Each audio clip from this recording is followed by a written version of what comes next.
இந்த காமாக்யா தேவி கோயில் அசாம் மாநிலத்துல கவுஹாத்தி அப்படிங்கிற இடத்துல நீலாச்சல் மலைக்கு மேல அமைஞ்சிருக்குதுங்க. இந்த கோவிலோட கதையை தெரிஞ்சுக்கணும்னா நாம கொஞ்சம் புராணங்களுக்குள்ள போகணும். சிவனோட முதல் மனைவியான சதி தேவி தன்னோட அப்பா தக்ஷன் நடத்தின யாகத்துக்கு போறாங்க. அங்க தக்ஷன் சிவனை ரொம்பவே அவமானப்படுத்தி பேசுகிறார். தன் கணவனை அவமானப்படுத்தினதா தாங்க முடியாத சதி தேவி அந்த யாகத்திலே விழுந்து தன் உசிர விடுறாங்க. இதை கேள்விப்பட்ட சிவன் கோபத்தோட உச்சத்துக்கே போய் சதி தேவியோட உடலை தூக்கிட்டு ருத்ர தாண்டவம் ஆடுறார். சிவனோட கோபத்தால உலகமே அழிய போகுதுன்னு பயந்த தேவர்கள் விஷ்ணு பகவான் கிட்ட போய் நிக்கிறாங்க.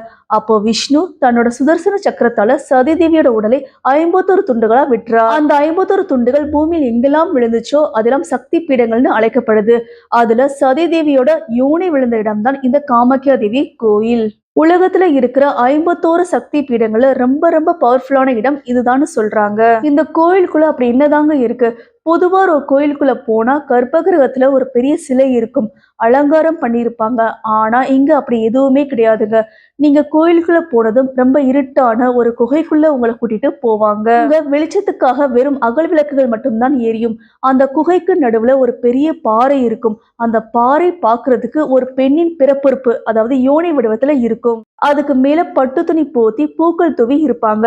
ஆச்சரியமான விஷயம் என்னன்னா, அந்த பாறைக்கு அடியில இருந்து 24 மணி நேரமும் வருஷத்தில் 365 நாளும் இயற்கையாகவே ஒரு நீரூற்று வந்துகிட்டே இருக்கும். அந்த பாறை எப்பவுமே ஈரமா தாங்க இருக்கும். இது எங்க இருந்து வருது, எப்படி வருது, யாருக்குமே தெரியாதுங்க. இங்க வர பக்தர்கள் அந்த பாறையை தொட்டு கும்பிட்டு அந்த நீரூற்று தண்ணியை தீர்த்தமா குடிப்பாங்க. இந்த இடத்துல ஒரு பயங்கரமான பாசிட்டிவ் எனர்ஜி இருக்குன்னு சொல்றாங்க. இப்போ இந்த கோவிலோட மிகப்பெரிய மர்மத்துக்கு வருவோம். அம்புபாச்சி மேலான ஒவ்வொரு வருஷத்துக்கு ஜூன் மாசம் கிட்ட இந்த கோயில்ல 3 நாள் முழுசா அடைச்சு கொண்டாடுறாங்க. எந்த பூஜையும் நடக்காது, யாரையும் உள்ள விட மாட்டாங்க. ஏன்னா அந்த 3 நாளும் காமாக்யா தேவிக்கு மாதவிடாய் காலம் அப்படின்னு நம்பப்படுது. இந்த 3 நாளும் அசாம்ல ஓடுற பிரம்மபுத்திரா நதியோட தண்ணி அப்படியே ரத்த சிவப்பா மாறுமாம். சுத்தி இருக்கிற எந்த விவசாயியும் நிலத்துல எந்த ஒரு வேலையும் செய்ய மாட்டாங்களாம். அந்த 3 நாளும் அந்த ஊரே ரொம்ப அமைதியாவும் ஒரே மர்மமான நிலையில் இருக்குன்னு சொல்றாங்க. 4வது நாள் காலையில தான் ரொம்ப பிரம்மாண்டமா கோயிலை திறப்பாங்க.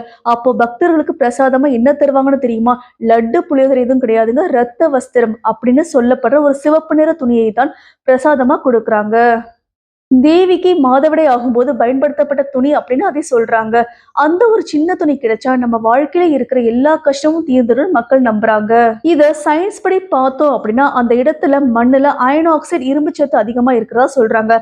அதனாலதான் மழை பெய்யும் போது தண்ணி சிவப்பா மாறுதுன்னு சொல்றாங்க.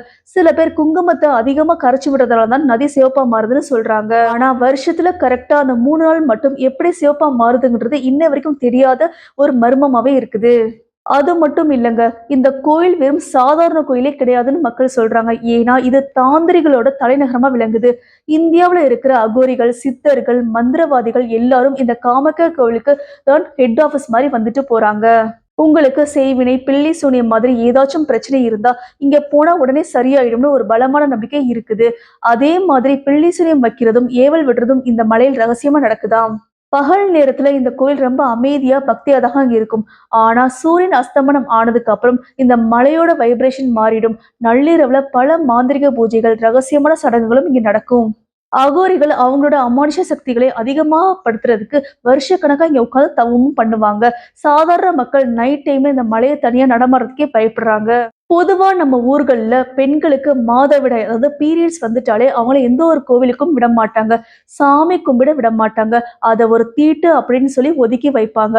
ஆனா அந்த மாதவிடாயே ஒரு தெய்வமா கும்பிடுற ஒரு கோயில் உலகத்துல இது ஒன்றுதான். பெண்மை அப்படிங்கிறது ஒரு சாபம் கிடையாதுங்க, அது ஒரு அழுக்கும் கிடையாது. இந்த உலகத்தோட ஒட்டுமொத்த படைப்பே ஒரு பெண்ணின் மாதவிடாயில இருந்துதான் தொடங்குது. அப்படிங்கிற இயற்கை உண்மையை ரொம்ப அழகா தைரியமா சொல்ற இடம் தான் இந்த காமாக்யா தேவி கோயில். இந்த கோவில் பத்தி நீங்க என்ன நினைக்கிறீங்க? இது சயின்ஸா, இல்ல தெய்வ குத்தமா, இல்ல உண்மையாவே நடக்கிற ஒரு மிராக்கிளா? உங்களோட கருத்தை மறக்காம கமெண்ட் பாக்ஸ்ல பதிவு செய்யுங்க. நீங்க காமாக்யா கோயில் போயிருக்கீங்களா, இல்ல வேற ஏதாச்சும் அமானுஷமான கோவிலுக்கு போயிட்டு வந்திருக்கீங்களா? அதை பத்தியும் கமெண்ட் பாக்ஸ்ல மறக்காம பதிவு செய்யுங்க. இந்த மாதிரி இன்ட்ரெஸ்டிங்கா இருக்கக்கூடிய ஃபேக்டர் ஸ்டோரி பத்தி தெரிஞ்சுக்கிறது நம்ம சேனல் சப்ஸ்கிரைப் பண்ணிக்கோங்க, லைக் பண்ணுங்க, ஷேர் பண்ணுங்க. தொடர்ந்து வீடியோஸ் வரதுக்கு பெல் ஐக்கானை கிளிக் பண்ணிக்கோங்க. Thank you so much for watching.